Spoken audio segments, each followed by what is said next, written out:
Hey everybody, welcome back to the channel. So you're probably wondering, why is this goof sitting inside his hot tub with a snowmobile suit on?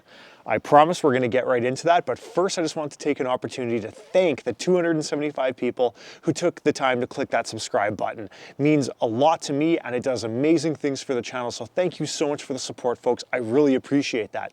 If it's your first time here, if you're a new visitor and you're trying to figure out, hey, how do I go about winterizing a hot tub, please consider clicking that subscribe button. Again, helps us out big time.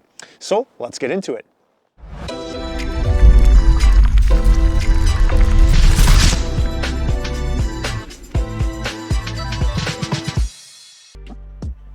All right, so obviously we had some problems with the hot tub.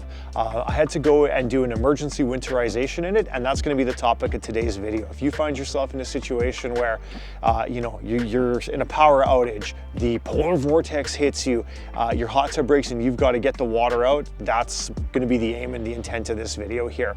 I'm gonna start off by giving you a little bit of the backstory on the hot tub and kind of what got us to this point here. If you just want to get into the meat and potatoes of the video, I'll actually just put a little time code for where to skip to here for you.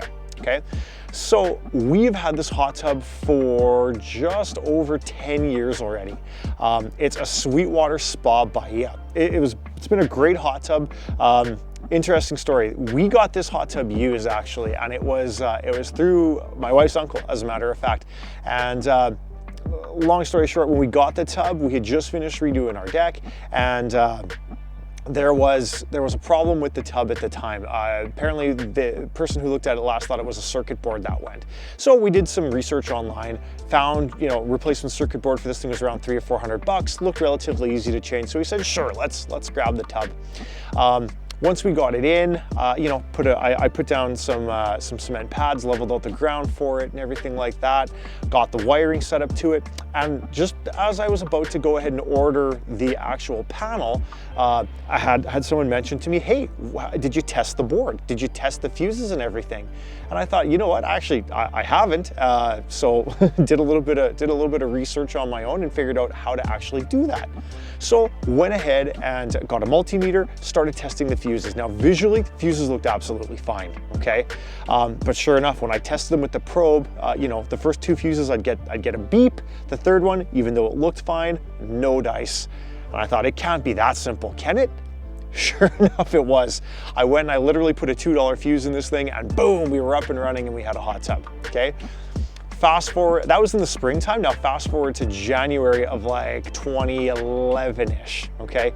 The cold is an amplifier for things to break, okay? Bottom line. With this tub, what ended up happening is I actually had a capacitor on the primary pump go on me.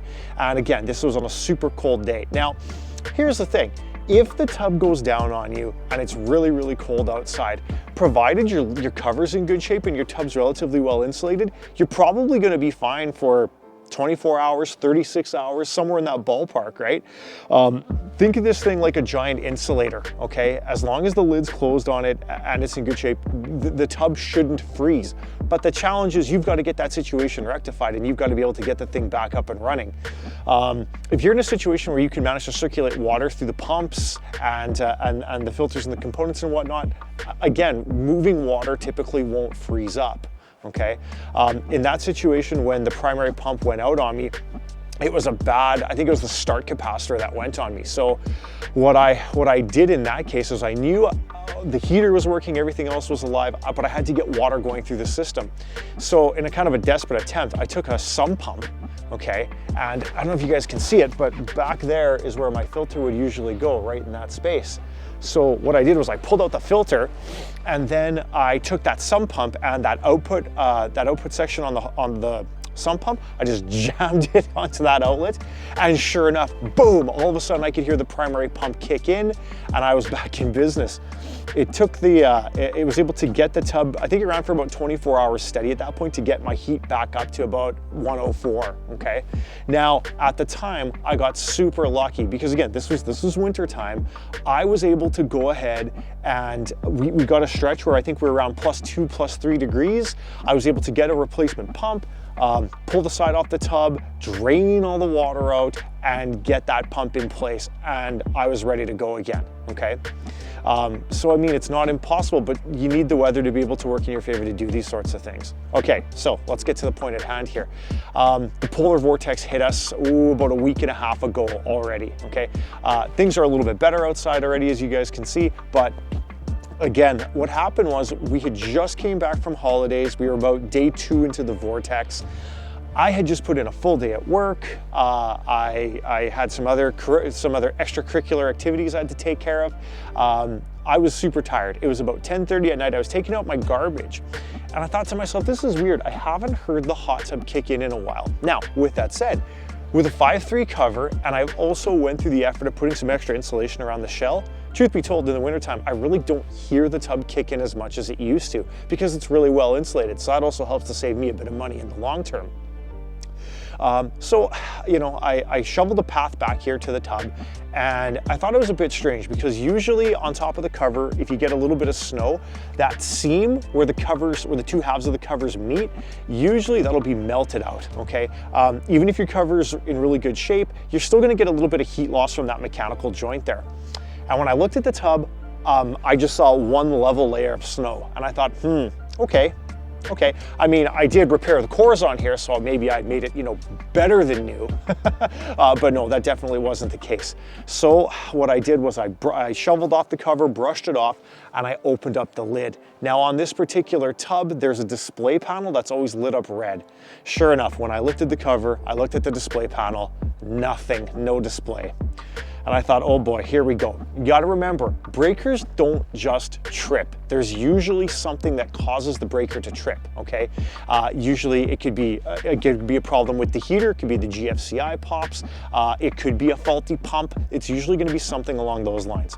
So sure enough, my disconnect switch is right beside the hot tub with the GFCI, and I saw it was tripped. I flipped the breaker back on, and luckily the display lit up, and I thought, oh, okay, all right, we're in business here.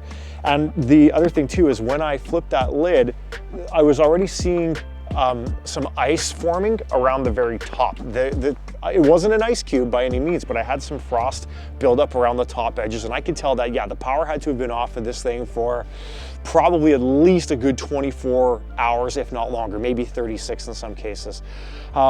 So when I flipped it back on, I could see I had the display working good. We're halfway there. I listened to the pump. The primary pump is trying to kick in.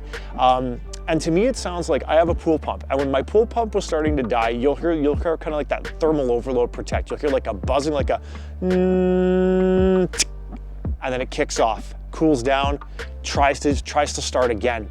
And the challenge is in these older tubs, you need that primary pump to work because typically what happens is the heater is in line with that primary pump. So if that primary pump can't send water through the heater, you're not getting hot water back into the tub. So that's what I was facing. Now, when I turned the secondary pump on, it did struggle a little bit. So I probably had some icing down in the bottom there, but it was able to kick in and it got the water circulating around the tub again. So I thought, okay, you know what worked for me 10 years ago, maybe that's gonna work again now. Thinking that, you know what, maybe that pump was just weak and it needed that little jump start to get going. On the thermostat on the display, it said the water temperature was 26 degrees Fahrenheit. Okay, so 32 is kind of that magic number. Once you start going below 32, it means stuff's starting to freeze. So that's what we were dealing with in this particular situation. So what I ended up doing was I grabbed the sump pump again, and to put things into context, it was probably about -42, -43 out here during that time. Fahrenheit to Celsius doesn't really matter. Once you start going into the -40s, cold is friggin' cold, okay? So don the snowmobile suit, put the snowmobile gloves on, plunged my hands into the water with that pump, tried to make as good a seal as I could around there.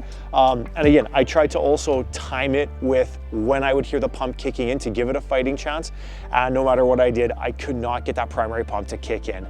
So you got to keep in mind, at this point here, it's around 1:30 a.m., okay? All the stores are closed. I was thinking to myself, maybe I could get like a livestock heater and put that in the tub just to keep the shell warm, keep the water warm. If I could keep the secondary pump circulating a little bit, that would make some heat in that equipment bay and maybe that would thaw things out a little bit. But here's the thing, Reg 10 years ago, we were gonna pull out every single stop, take the side off the hot tub, see if we can pull the drain plugs, all that sort of stuff. Reg now? No. we're gonna do what we can to try to salvage the tub realistically, but we're not gonna get crazy here. So basically what I did was I realized, okay, there's no chance of me getting heat back into the tub tonight. I'm at least another 8-ish hours away from anything opening where I'll be able to get some stuff here. So I made the call to try to do an emergency winterization on the hot tub. So that's what we're gonna walk you through the process of doing here today. So first thing that I did was I pulled out my filter from here, and hopefully I'll splice in a couple shots just to kind of show you what that would look like. But I pulled out the filter. Once I pulled out the filter from that section, threw the sump pump in, vented the line out, and basically turned my backyard into a skating rink.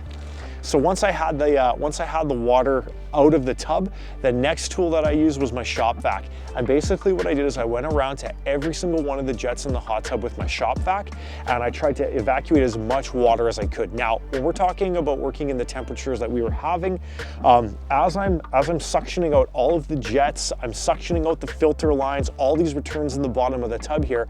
The good news is, like, I can hear gurgling coming from everywhere in the tub, meaning that I've got air introduced into the system. I'm not just pulling water anymore, which is typically a good thing. You want to try to get as much of the water out as you can. But also I can notice around some of the jets when I'm doing that I was starting to get like ice and slush and frost building up around there, because again, it's super cold. But I was able to pull out as much water as I possibly could from the whole system. What I then did was I took a little tiny funnel with some beverage tubing and a hose on the end, and I always keep winter antifreeze on hand, like plumbing antifreeze. Again, with the pool, having a camper and whatnot, I always try to keep some of the stuff on hand. And what I did was I tried to pour a little bit of that stuff in every single one of those return jets. Because here's the thing, you don't necessarily have to get all the water out of the system, but you got to get enough water out of the system to allow that expansion to take place. Because when stuff freezes, it expands, and when it expands, that's when it cracks tubing, fittings, manifolds, all that sort of stuff, okay? The one thing that I didn't do, and in hindsight, I probably should have, was pull the side off the hot tub, get into the equipment bay, and pull the plugs for the pumps. Each of your pumps will have a drain plug on them. That's one thing that I kind of regret didn't doing. But again, like I said, young Reg back in the day, yes, I would have taken that step. Older Reg, well, we got a little complacent. I didn't pull the pumps, but I felt pretty confident that I evacuated enough water out of it. If this was a newer hot tub and I suffered this type of an issue, yes, I would have invested the time. But again, I mean, I paid, including the hot tub, all the replacement parts, the cost of even putting the pad down, I'm into this thing for maybe $1,300 Canadian, which is about $1,000 American, okay? It's given me 10, 11 really good years, so that's kind of where we're at. So again, if I had to do this over again, one of the big things that I would have done though is, yeah, I would have pulled that side off the tub and I would have tried to loosen those plugs. But again, I was at the point where I didn't know how long the tub was down for, and I anticipated that stuff was starting to freeze on that end. Again, thinking back on it, well, hey, if the secondary pump was running, things probably weren't froze up that badly. And also, if I would have left that secondary pump running, the way that cavity is insulated, I'm sure that pump would have generated enough heat to have melted things enough to the point where I could have pulled those plugs. So, what are we here? We're in February, so let's say probably in about 8 to 10 weeks, we're gonna do a follow-up video. Once all this winter is behind us here, we're gonna fill up the tub and we're gonna assess where we're at. I know for sure I'm gonna probably be doing some work on the primary pump, but we're gonna go from there.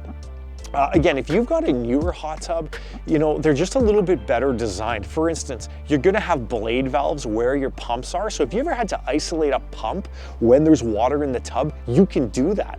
With these older tubs, there's no blade valves to isolate the pumps. So in order to do any work on the pumps or remove them or change the heater or anything like that, you gotta dump all the water out of the tub, which is fine if you live in an environment where you don't have to contend with winter, okay, like we do here. And again, just like anything in life, you don't really miss it until it's gone.